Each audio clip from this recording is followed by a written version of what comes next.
Hello everybody, my name is Jörg Fuhrmann. I'm a transpersonal therapist and supervisor for Eurotas.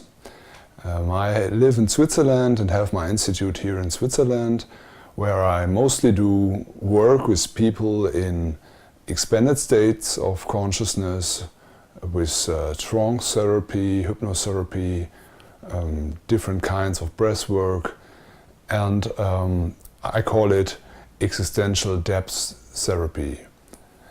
This means that I try to go to the core of things. I often work with people in existential crisis, with people in life pathways or passages, and of course also with people who got some sort of shock or trauma, and even transgenerational trauma. And I want to tell you today, here in this short talk, a little bit about the depths behind the therapy and behind the technique, behind the method, the philosophy behind it, and the dark side, you can say, of therapy. I mean the dark side, not judgmental, I mean it more, you can say, mythologically, and for this as a symbol I have the labyrinth. This is done by a German artist, and this is what I very often use in my everyday work. The labyrinth is for me a perfect symbol, first for the feminine part of ourselves and the feminine part of you can say, of our psyche.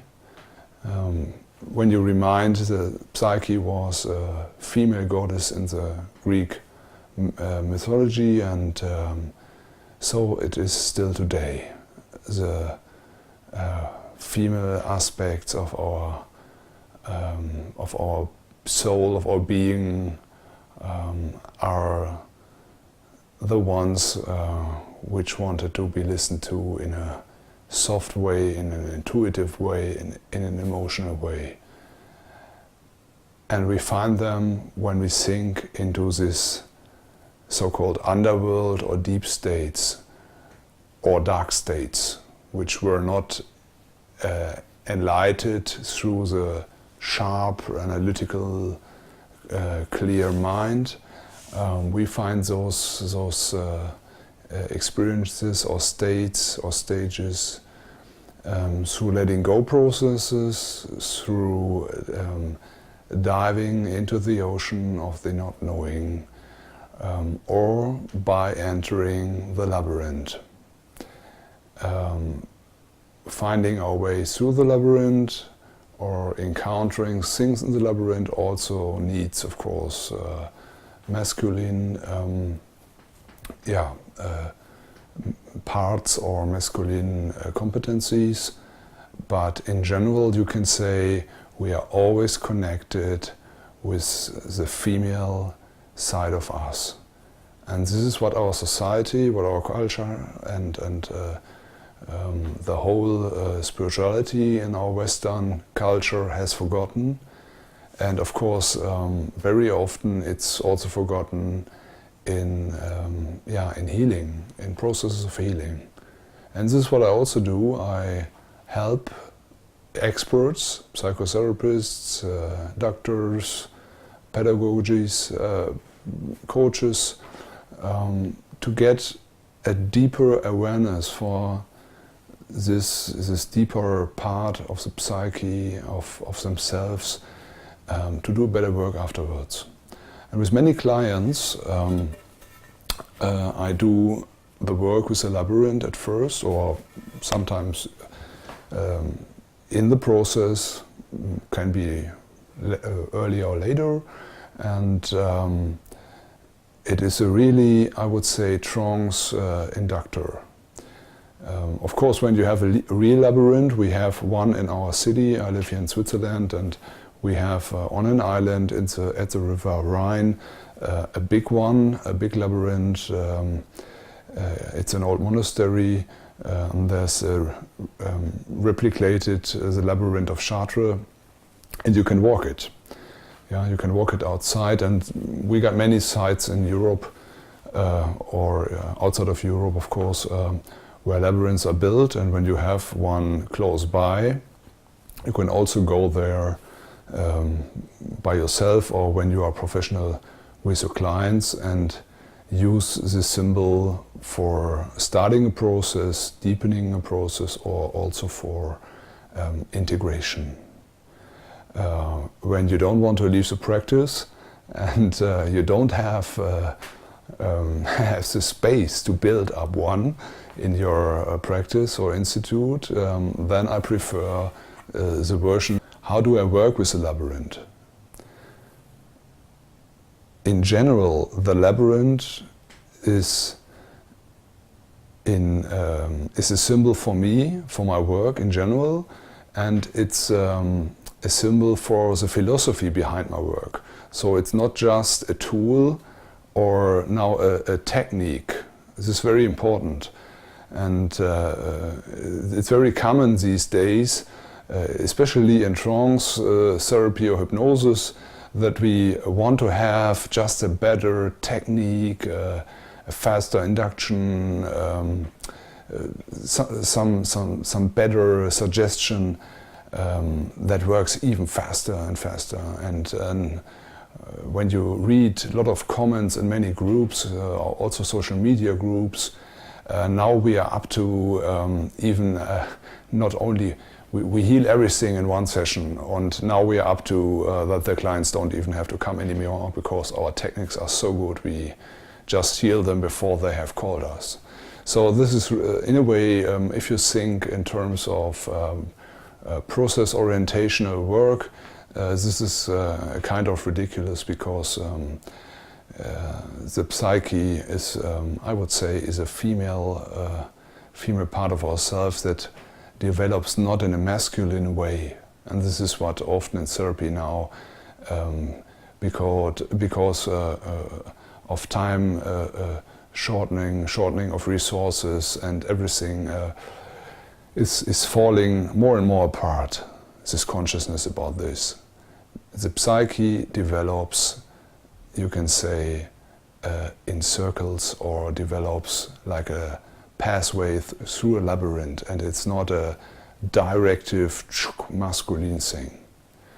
So for this, at first, it is a symbol, and this is what I explain the person, the clients in my work. You can show it like this, that when you have such a labyrinth, and it's not like this that you have 10 or 20 different ways and you can lose a path.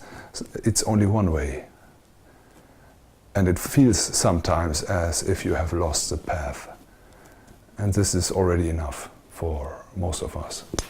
And I explain it like this, that the masculine intelligence, if it's standing here and it wants to get here, it normally would go like this, chuck, and then it's there.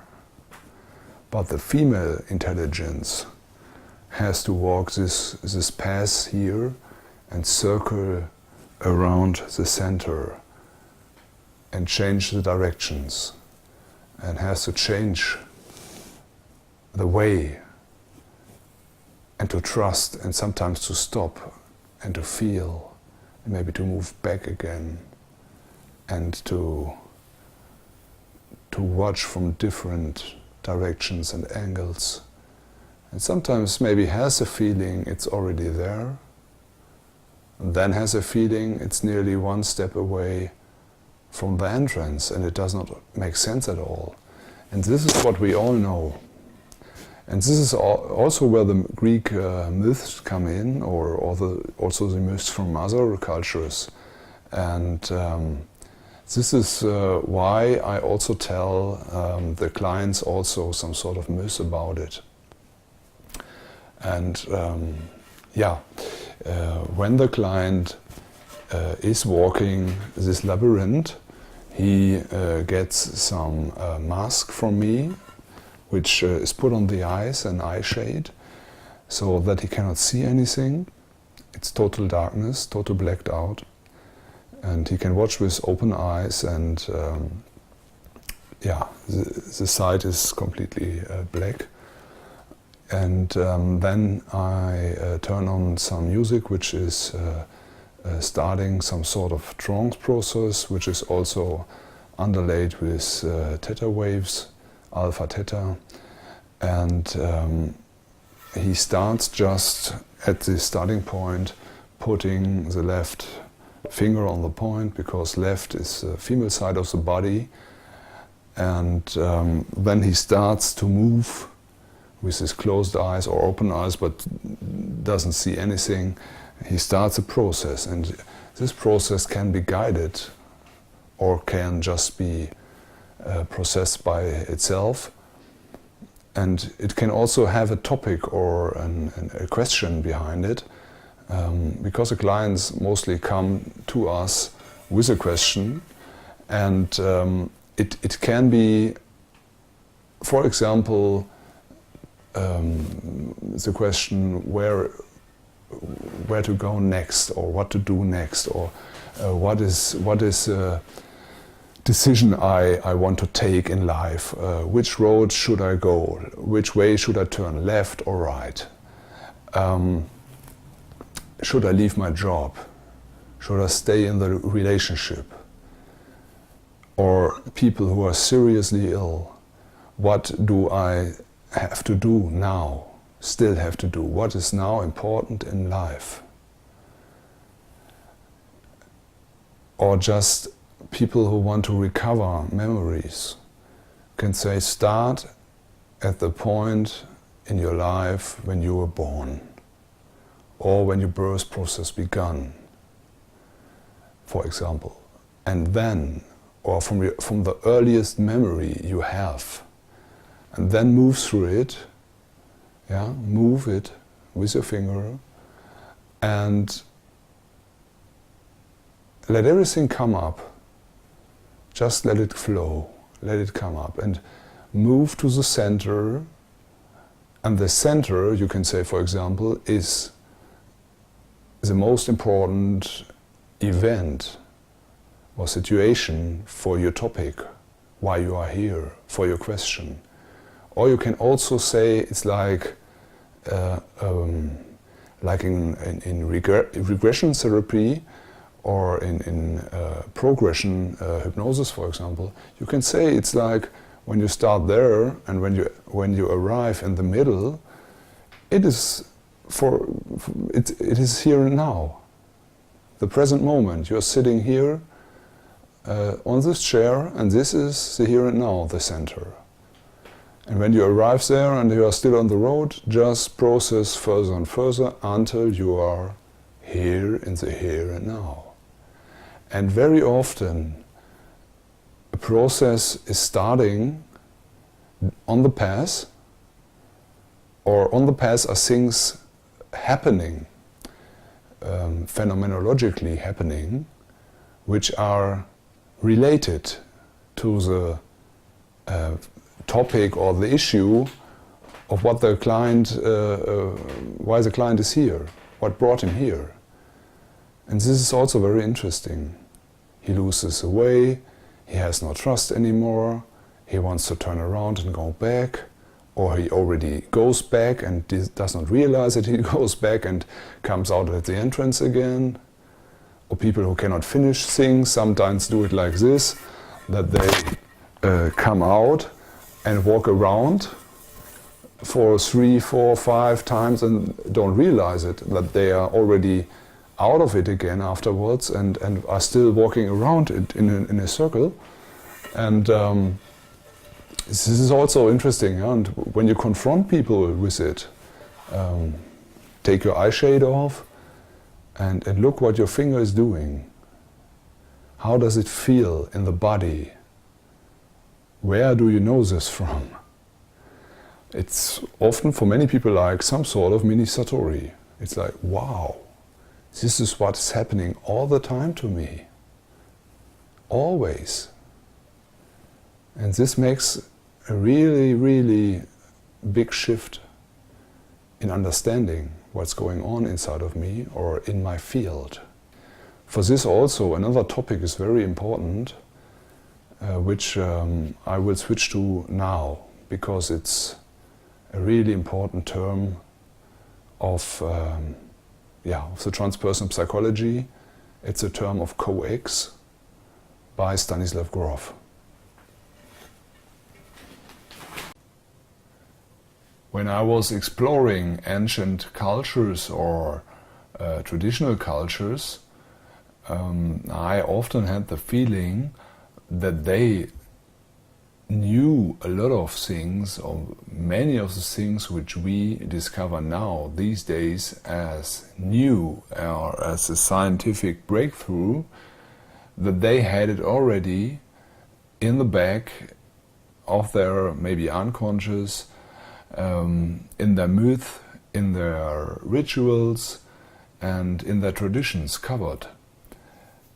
And I'm really sure that all these old cultures had a deep relation to the paradox and to the order behind this paradox things, or behind the things which were not easy to handle, which were not easy to catch them up only with the intellect, for example. Or it's even impossible to do this only with this. And for this they had the metaphors and the symbols and the myth. And one symbol is the spiral or the labyrinth. It comes up in many cultures, many traditions. It seems like as if it is has developed out of ancient circle dances, but it's not quite clear. And we find this symbol in most traditions all over the world. Here you see a few examples. The big picture in the cathedral. You can find many labyrinths even in Gothic cathedrals, mostly in France, but also in many other countries. And the most famous one is, of course, in Chartres. And there you get this idea, as I already described before, of this. On the one hand, you are moving through a paradox thing, a paradox state. It's like a state of confusion, a state of trance. When you are confused, you are directly in trance and in hypnosis and hypnotherapy. This confusion is used. It was used always in show, of course, show hypnosis, but it's also used in therapy. And Milton Erickson used it as well, very professional. So we have to confuse the system to make also new experiences, or to make experiences which are different and which can be healingful, because the old structure of the system hadn't worked. And this is what crisis also does. It breaks us up and it confuses us. And for this labyrinth is a symbol. You lose your way, you lose your overview in this process of the labyrinth, and when you go into it, you have to trust that there's an order behind.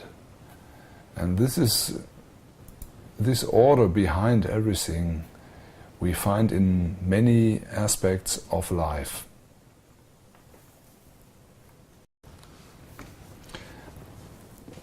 Another term I already brought in was the coex term by the Czech psychiatrist Stanislav Grof. He's also a co-inventor, you can say, of the transpersonal psychology, very well known. And with this concept of the coex, he brought in a really interesting aspect, and you can say a major revision of the Freudian conceptual framework. Coex means condensed experience, and coex system is a system of condensed experiences. The idea behind this is that there is a dynamic constellation of memories, you can say, from different periods of the person's life or of your own life, and there's a strong emotional and intense physical charge behind it. It's really strong physical sensations or intensity, which is connected with these pictures or with the material, or can also be fantasized material behind it. And it always comes up,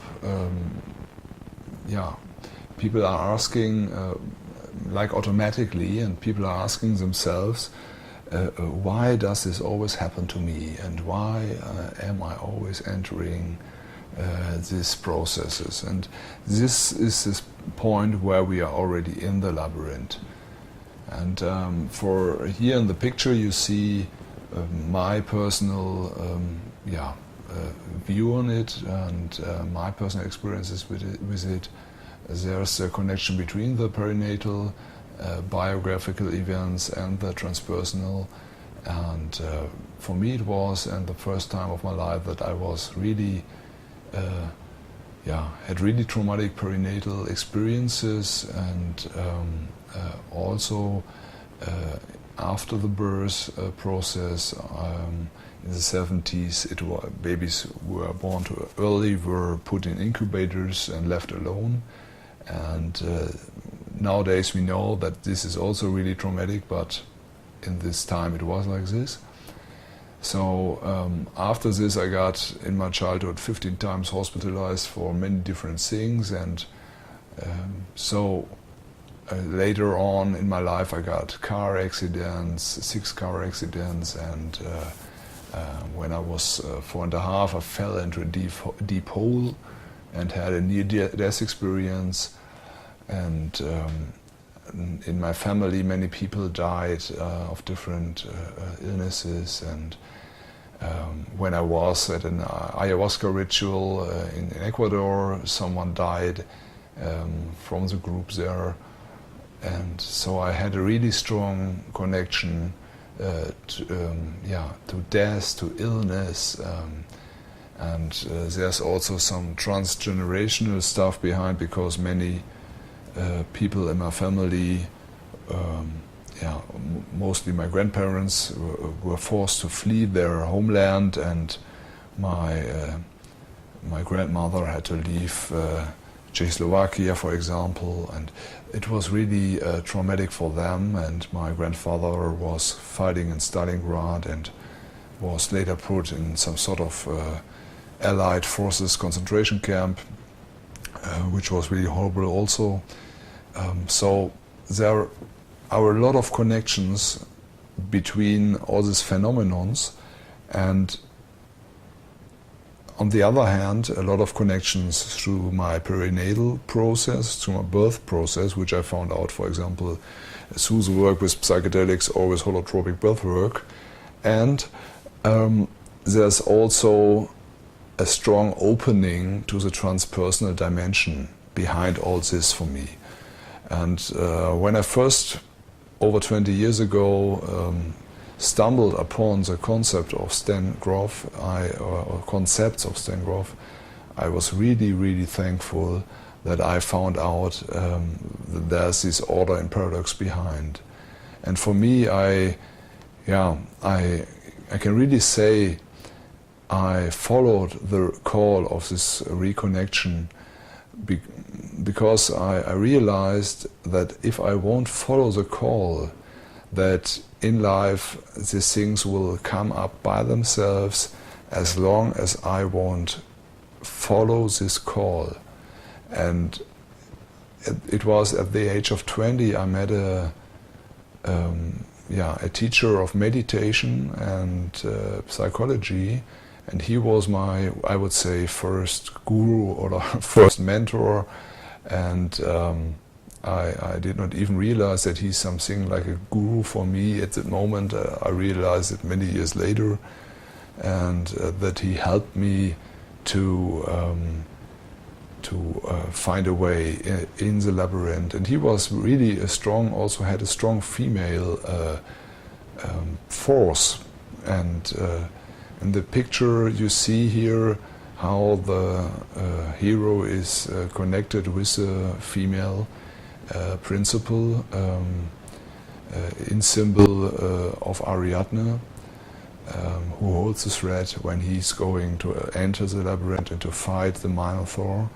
And it is really a reconnection when you enter this field. It's really a reconnection with the counterpart of yourself, of what is missing, of what Jung called also the shadow, what you mostly try to avoid, what you fear the most.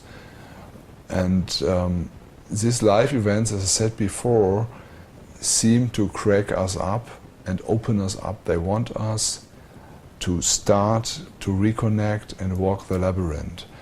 And in my concept of existential depth therapy, this takes place on many different levels.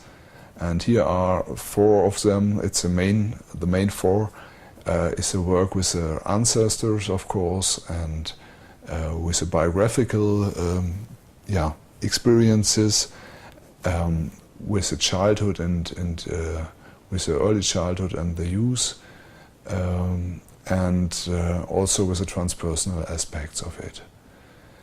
And to enter this labyrinth of your own life and of your own personal experiences, to heal deeply, it's really important not just to try to let these things go, but to go really deeper into it. It's like when you have a tree, you have to go to grow into the underworld of the earth, and then you can really grow really high also into the sky. And if you don't grow into the earth, your tree will fall over by the first wind that comes along. And for this we really need inner confidence, trust, and commitment to step at the border of our own very existence and consciousness. And this is the labyrinth is really a good aspect for it, a good symbol for this when we enter it, and we are aware that there's inside some sort of Minotaur or monster or something like this.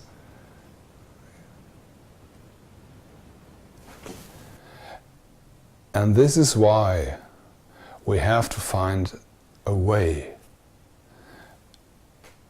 to enter the underworld of our own being, of our own field, of our own consciousness or unconsciousness in this case.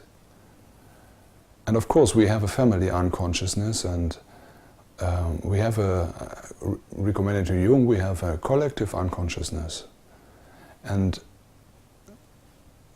it is like, you can say, we are like antennas walking around and getting all this information. And the way how we behave, how we are in the world, how we represent ourselves, or how we are in contact, not only with ourselves or our close relationship partners or our family, but also all the other people and beings and all the plants, all the animals outside, everything, how we are connected with the world, also on a subtle level. I mean, we are connected all the time, but we forgot it somehow. And I would say the path is a path of reconnection. We have to go backwards by going forward in the labyrinth. And we have to trust. We need this connection with female energies inside of us, and it can be also represented outside, of course, and can build a bridge to the inside. And then we can manage to go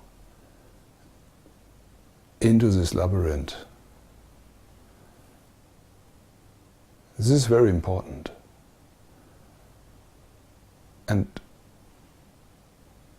when we trust to these female aspects of life, it doesn't matter if we are male or female, we both have to deal with this. And very often women are not very well connected with their own female side in themselves. And this is why they are fighting themselves so hardly. Did a lot of therapy with women on this topic, and it's sometimes for them even harder than for men. Yeah, harder than for men. So we have to get back to this trust, to the connection of heart, belly, and the brain. And the brain is also important for it, of course, because we need courage. We need the spirit, that the burning desire that brings us forward. That this trust in this going out into the world and challenging the underworld, the things that come up in the underworld. Maybe the Minotaur in the labyrinth, or the dragon, or whatever. And this is not only a male thing, as I said, also the women have to challenge it in a way. And for this we need the connection to this female intelligence. And mostly it is like that the women got it much better than we, the male. And this is why the old cultures had these rituals, initiation rituals for the men, and they had to go do this stuff, and because they were not initiated naturally like the women. So, but these days it's a little bit different, because also the women don't get are getting disconnected with the world, with the earth more and more. And I would say they also need it, maybe not in general, but for many women it's really helpful to do this work also on themselves. And the entering of the labyrinth in the therapy can be, as I said before, some sort of walking a labyrinth in your consciousness with your finger outside, or it can be a metaphor for walking your own path into the depth of your unconscious, with which way of therapy or transpersonal technique, whatever you like. It is possible that you get into these processes through very easily through meditation, for example, or through holotropic breathwork, or through experiences with psychedelics. Many people got these days. So there's also a strong movement to do psychedelic harm reduction and to get people safely back and grounded afterwards. And yeah, also in this field we can also speak about this. Yeah. And of course the whole field of analysis and yeah, also of deep self-experience, self-exploration, also body work can lead into these processes as well. Yeah, and I wish everyone who listened now a really, really good confidence and trust when such a process starts, to trust yourself and to go with it, to let go, go with it, go deeper in it, get yourself assistance, get someone by your side who helps you to get through these processes, to get, yeah, you can say reborn in a way. The worst thing is when you are stuck in it. This is the worst thing. When you're stuck in it and you have, Stan Grof calls it the second matrix, and it's a total horror and total feelings of total annihilation, depression, totally stuck in the situation, no chance of getting through it. Yeah, this is really worse, and many people are also stuck in it today because the way therapy is done today. Yeah.